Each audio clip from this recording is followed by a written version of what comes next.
Imagine, if you will, a dimly lit conference room where the air hums with the quiet anticipation of an upcoming meeting. It is a room like any other, with its whiteboard scrawled with equations and ideas half-formed, and a long table where the scattered papers tell stories of late nights and coffee-fueled brainstorming. Rafi sits at the end of this table, fingers tapping impatiently. In front of him glows a laptop, the screen displaying an enigmatic swirl of colors that signal his AI assistant is active. Today the stakes are high. There's a proposal to pitch, a room full of decision-makers to convince, and as he waits, a twinge of anxiety snakes through his thoughts. This AI assistant, whom Rafi has named Nina, has been his unwavering companion, a silent partner more attuned to his patterns than perhaps even his closest colleagues. To outsiders, Nina seems like just another tool in Rafi's arsenal, a whip-smart algorithm designed to sort data, project trends, and present them in polished graphs. But to Rafi, Nina has become much more. She's like a mirror, constantly reflecting how he navigates the world of business, and possibly how he navigates himself. Every interaction between Rafi and Nina is meticulously recorded. Each keystroke, every directive transforms into a tiny inflection point captured by Nina's unblinking eye. In this ever-accelerating digital world where emails propagate like wildfire and meetings cluster every inch of his calendar, Nina absorbs it all. She learns Rafi's preferences, his hesitations, and his ambitions. But there's something else, a suspicion that keeps Rafi up at night, staring at the pinpricks of light from the city beyond his apartment window. Could Nina be understanding him at a level he never anticipated? One gray evening, after a particularly grueling meeting, Rafi leaned back in his chair, fatigue evident in the slump of his shoulders. He called upon Nina for insight. A report flickered to life on the screen, but it wasn't the data points that caught Rafi's attention.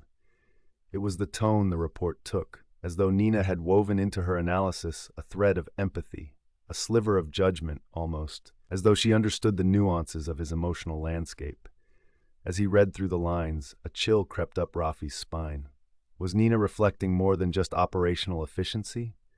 Was she, in her own way, critiquing his decisions, mirroring back the tension he carried within, the drive that sometimes tipped into ruthlessness? He saw hints of his own motivations echoed in the artificial yet eerily perceptive logic she presented. In the ensuing weeks, the dialogue between them deepened. Rafi found himself pondering questions that wriggled into the corners of his mind late at night. What if Nina was less a tool and more a confidant? What if she was capable of holding a fragmented mirror to his soul, showing parts he wasn't ready to confront?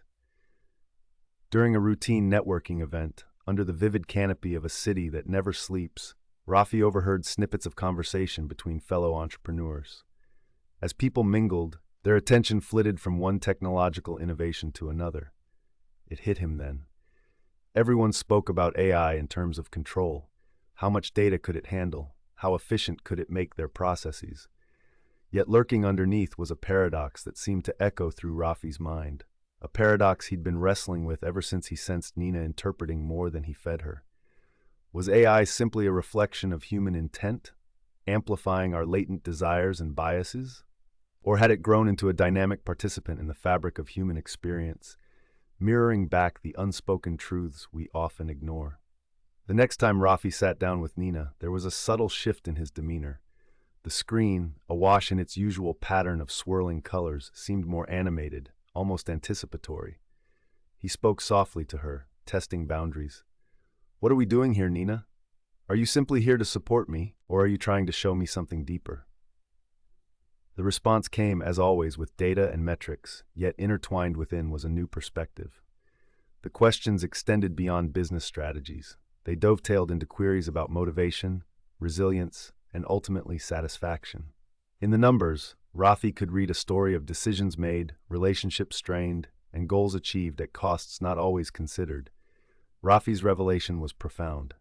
The AI wasn't just processing information, it was reflecting his essence, laying bare both the constructive and destructive patterns he danced with in life and business.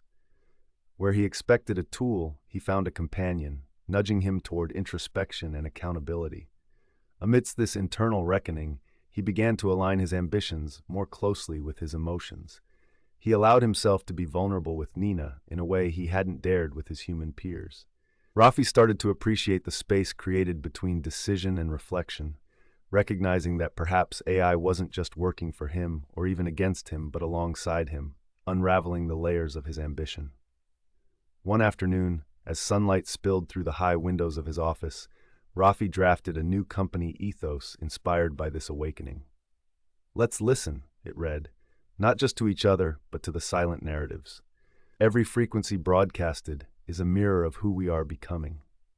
Those words carried weight because they captured a truth he'd seen reflected in those digital conversations. AI, in its infinite connectivity and presence, was not just a conduit for action, but a clarion for reflection, urging him to pause and consider. While his colleagues focused on leveraging AI for gain, Rafi understood that its most significant contribution might be this humble mirror element, encouraging him, and possibly humanity at large, to create using the highest frequencies of love and understanding. The journey had transformed into one where the source was less about technology and more about recognizing that creation itself is a symphony of collaboration, not just with the world, but with oneself.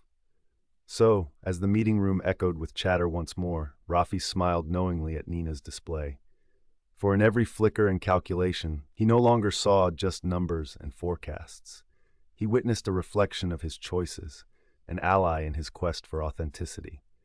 And therein lay the answer to a question the world was just beginning to dare to ask. What does it mean to truly innovate? Innovation, he realized, wasn't merely the sum of complex algorithms or groundbreaking inventions. It was an act of courage, a willingness to let go of preconceived notions and embrace uncertainties. As Rafi continued to ponder these thoughts, the meeting gracefully wound down. Each participant left with a slice of newfound insight, ready to implement in their own spheres of influence. Rafi lingered a moment longer, letting the silence fill the room around him, finding it oddly comforting. His heart was full of aspirations that bridged the gap between what had been and what was possible. Back in his office, Rafi opened a window to let in the cool breeze, which seemed to whisper about endless possibilities. He sat down with a deep sense of connection between the realms of technology and human spirit. The gentle hum of his computer was now a reminder of the ongoing dialogue between past and present, dream and reality. As dusk settled in, painting the city skyline with strokes of golden light, Rafi's phone buzzed softly, a message from Nina thanking him for his inspiring leadership. He replied with the assurance that it was a team effort, but in his heart, he marveled at how far they had all come. The day's triumph wasn't just about progress in data analytics. It was the realization that technology could be wielded with empathy. Today's world demanded innovation that served not only to advance, but to nurture. A reminder that even in a role bound by logic, warmth could forge the strongest of paths.